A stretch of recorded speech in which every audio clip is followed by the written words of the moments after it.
Hello guys, നമ്മുടെ breakfast സീരീസിൻ്റെ day 2 ആണിന്ന്. ഇന്നലെ ഊത്തപ്പമായിരുന്നു നമ്മുടെ റെസിപ്പി.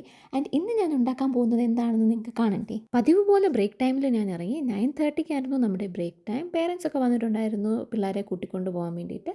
ആൻഡ് ഞാനും ആ കൂട്ടത്തിൽ പയ്യെ വീട്ടിലോട്ട് നടക്കുവാണ്. ഇന്ന് എനിക്കധികം സമയമില്ല, അതുകൊണ്ട് ഇച്ചിരി സ്പീഡിലാണ് ഞാൻ നടക്കുന്നത്.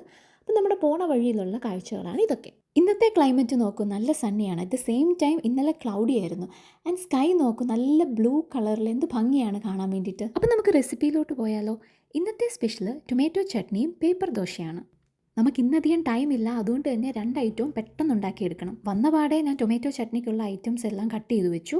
ആൻഡ് കയ്യോടെ അതെല്ലാം ഓയിലിട്ട് സോട്ട് ചെയ്തെടുത്തു. ടൈം ഇല്ലാത്തതുകൊണ്ട് തന്നെ എല്ലാം ഹൈ ഫ്ലെയിമിലുള്ള പരിപാടിയാണ്. ഇതിൻ്റെ ടാസ്ക് എന്താണെന്ന് ചോദിച്ചാൽ 45 മിനിറ്റ്സിനുള്ളിൽ എനിക്ക് ഫുഡ് ഉണ്ടാക്കണം, അതിൻ്റെ കൂടുതൽ വീഡിയോ എടുക്കണം. അതുകൊണ്ട് തന്നെ ഞാൻ പെട്ടെന്നായിരുന്നു എല്ലാം ചെയ്തുകൊണ്ടിരുന്നത്. അപ്പോൾ ഇതിൻ്റെ ഇൻഗ്രീഡിയൻസ് വരുന്നത് onion, garlic, chilli, tomato, curry leaves, chilli powder and ടർമറിക്കാണ് ഞാൻ യൂസ് ചെയ്തിട്ടുള്ളത്. അതിന് ആവശ്യത്തിന് സോൾട്ടും. പിന്നെ സംടൈംസ് ഞാൻ പൊട്ടുകടല ആഡ് ചെയ്യാറുണ്ട്. പൊട്ടുകടല ആഡ് ചെയ്യുമ്പോൾ ഒരു പ്രത്യേക ഫ്ലേവറാണ് അതിനുള്ളത്.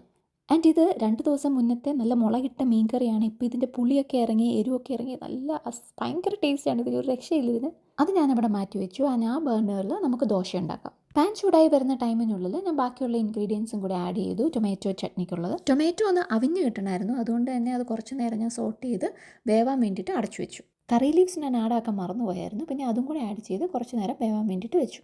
മീൻ വയൽ നമ്മുടെ ദോശയുടെ പാൻ ചൂടായിട്ടുണ്ടായിരുന്നു. പിന്നെ അതിൽ ദോശ ഒഴിച്ച്, എനിക്ക് പേപ്പർ ദോശ ഭയങ്കര ഇഷ്ടമാണ്, നല്ല ക്രിസ്പി ആയിട്ടുള്ള പേപ്പർ ദോശ. ഞാൻ സാധാരണ ദോശ ഉണ്ടാക്കുമ്പോൾ പേപ്പർ ദോശ മാത്രമേ ഉണ്ടാക്കാറുള്ളൂ. ആ കട്ടിയുള്ള ദോശ എനിക്ക് അത്ര താല്പര്യമില്ല. സോ ഞാൻ എപ്പോൾ ഉണ്ടാക്കിയാലും പേപ്പർ ദോശയാണ് ഉണ്ടാക്കുന്നത്.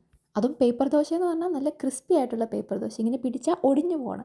എനിക്ക് അങ്ങനത്തെ ദോശയാണ് ഇഷ്ടം. അങ്ങനെയുള്ള ദോശ ഇഷ്ടമുള്ള ആരെങ്കിലും ഉണ്ടെന്നുണ്ടെങ്കിൽ കമൻറ്റ് ചെയ്യണം കേട്ടോ. പിന്നെ ഒരു കാര്യം ഞാൻ പറയാൻ മറന്നുപോയി, ഞാൻ മീൻ കറി കാണിച്ചില്ലേ, ആ മീൻ കറി ഞാൻ സാധാരണ ഫ്രിഡ്ജ് വെക്കാറില്ല. ഞാൻ മീൻ കറി വെച്ച് കഴിഞ്ഞാൽ ഇപ്പം 3 ദിവസം അല്ലെങ്കിൽ 4 ദിവസം, എത്ര ദിവസമാണോ എനിക്കത് മീൻ കറി യൂസ് ചെയ്യാൻ പറ്റുന്നത്, അത്രയും ദിവസം ഞാൻ നൈറ്റ് ജസ്റ്റ് ഒന്ന് ചൂടാക്കി വെക്കും.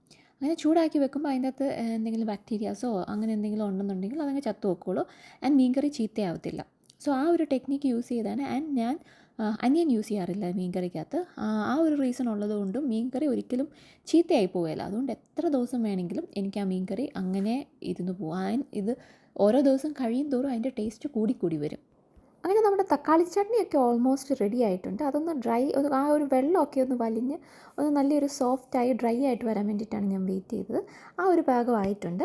ഞാൻ ഈയിടെ ഒരു വീഡിയോയിൽ കണ്ടതാണ് ദോശയിൽ നല്ലെണ്ണ യൂസ് ചെയ്യുന്നത്.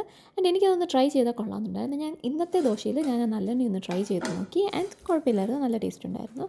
ആൻഡ് എൻ്റെ ദോശയുടെ സൗണ്ട് കേട്ടോ ഗൈസ്.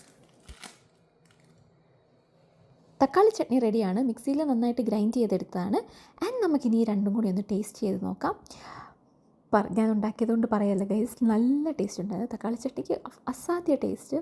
ആൻഡ് നല്ല കറുമുറ എന്നുള്ള ദോശയും തക്കാളി ചട്നി നല്ല ടേസ്റ്റ് ഉണ്ടായിരുന്നു. എല്ലാവരും ട്രൈ ചെയ്ത് നോക്കാം കേട്ടോ. അപ്പോൾ ഇത്രയേ ഉള്ളൂ ഇന്നത്തെ വീഡിയോ. ബൈ.